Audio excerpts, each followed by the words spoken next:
T minus 10, 9, 8, 7, 6, 5, 4, 3, 2, 1, 0.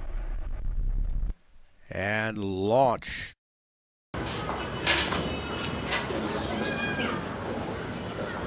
Enfim, se você notar, os modos das velocidades da fonte e do observador são iguais, porém em sentidos opostos. E desse modo a frequência observada vai ser menor do que a frequência verdadeiramente emitida pela fonte. Ah, entendi. Por isso que você colocou essa forma. Se você for ver, essa parte aqui e essa parte aqui dependem de qualquer exercício que você for fazer dessa matéria. Mas nessa situação eles são desse jeito. Entendi. Você tem mais alguma dúvida por acaso? Não, acho que é só isso mesmo. Só isso? Nossa, que caneca legal. Obrigado, foi um presente. Mas o que essas fórmulas querem dizer? Então, elas são conjuntos de fórmulas que relacionam o voo do foguete, a trajetória dele e a órbita dele com contas e números para você poder calcular, porque você não pode só jogar o foguete no céu e esperar que ele voe. Entendi. E como isso funciona? Veremos.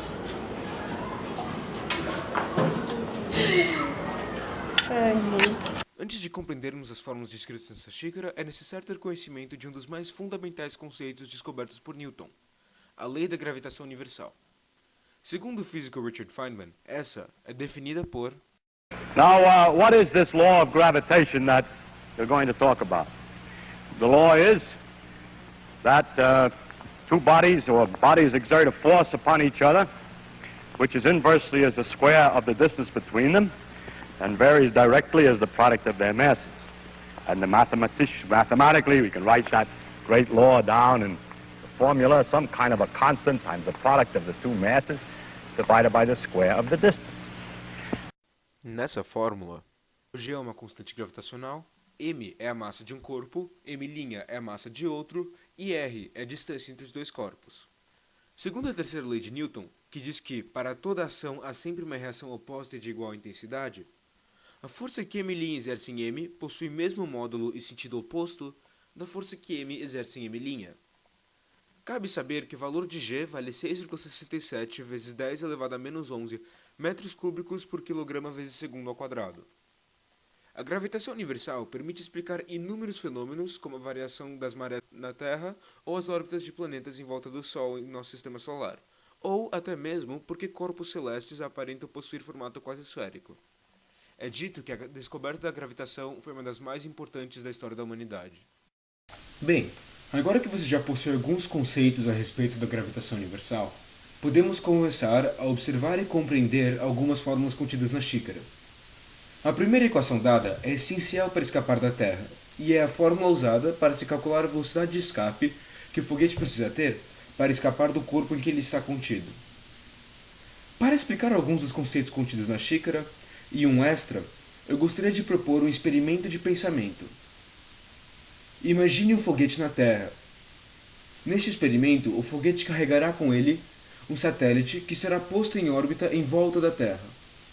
Obviamente, para que ele consiga entrar em órbita, ele precisa adquirir certa velocidade inicial, a não ser que ele queira cair de volta à Terra. A velocidade que o foguete necessitará para escapar da Terra depende de poucos fatores. Veremos por quê. A fórmula contida na xícara diz que a velocidade de escape da Terra é dada pela raiz quadrada de 2 vezes g vezes m dividido por r. Para chegar a essa equação, utilizaremos a conservação da energia mecânica, partindo do princípio de que a energia mecânica do foguete se conservará ao longo de seu voo.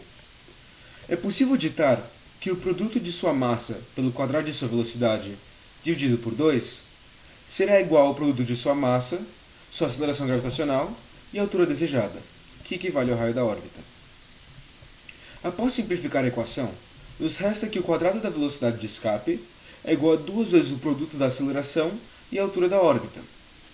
Através da lei da gravitação universal, é possível concluir que a aceleração gravitacional g pode ser substituída por uma massa m do corpo, multiplicada pela constante gravitacional e dividida pelo quadrado da altura da órbita. Se simplificaremos novamente, obteremos a equação dada na xícara. Mas enfim, quais as consequências deste valor de velocidade de escape que são importantes de lembrar? É importante notar que a velocidade para que o foguete escape do corpo não depende de sua massa, apenas da massa do corpo. e que a altura da órbita também alterará a velocidade mínima necessária para escapar.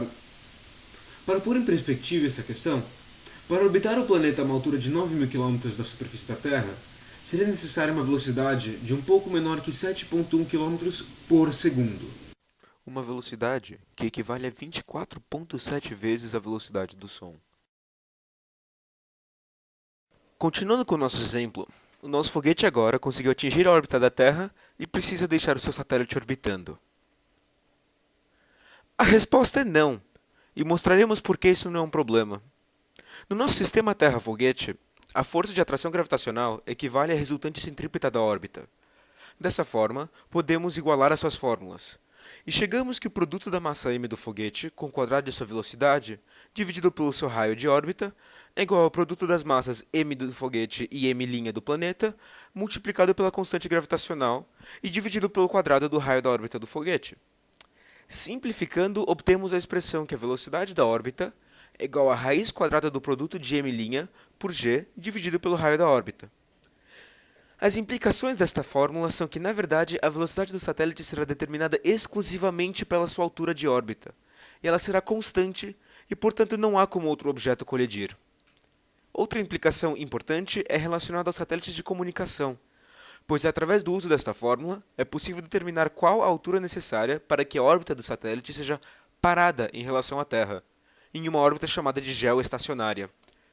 Desta forma, as antenas localizadas na Terra só precisam apontar para o local do satélite no espaço para enviar os seus sinais, em vez de precisar se movimentar para realizar o mesmo. A última fórmula que mencionarei da xícara se refere a um conceito que geralmente não é estudado no ensino médio, porém ele é relevante ao nosso satélite figurativo que orbita a Terra. O seu trajeto em torno de nosso planeta não é circular, mas sim elíptico. E a fórmula presente na xícara permite calcular o quão elíptica será essa órbita. Este fator é conhecido como a excentricidade da órbita, e no ramo da física tem sua fórmula dada pela equação acima, assumindo uma trajetória elíptica perfeita. Porém, no ramo da matemática, a excentricidade de uma elipse tem sua fórmula dada pela seguinte equação. Um valor de excentricidade zero significa que a órbita é perfeitamente circular, enquanto o valor de 1 significa que a trajetória da órbita é parabólica. Em órbitas cuja excentricidade é muito elevada, a distância do centro para o semi-eixo maior da elipse e o semi-eixo menor da elipse podem ser muito variadas, levando a consequências como alteração de clima em planetas ou atraso no envio de sinais por rádio. Contrário ao que é popularmente dito, a excentricidade da Terra não é a causa das diferentes estações do ano, pois sua órbita é quase circular, visto que possui um valor de excentricidade de 0,0167. No outro lado do espectro, a órbita do cometa de Halley é de 0,967, e por isso, demora aproximadamente 76 anos para passar pela Terra. É legal saber que eu consigo calcular coisas que parecem tão complexas antes. Essa é a maravilha da física.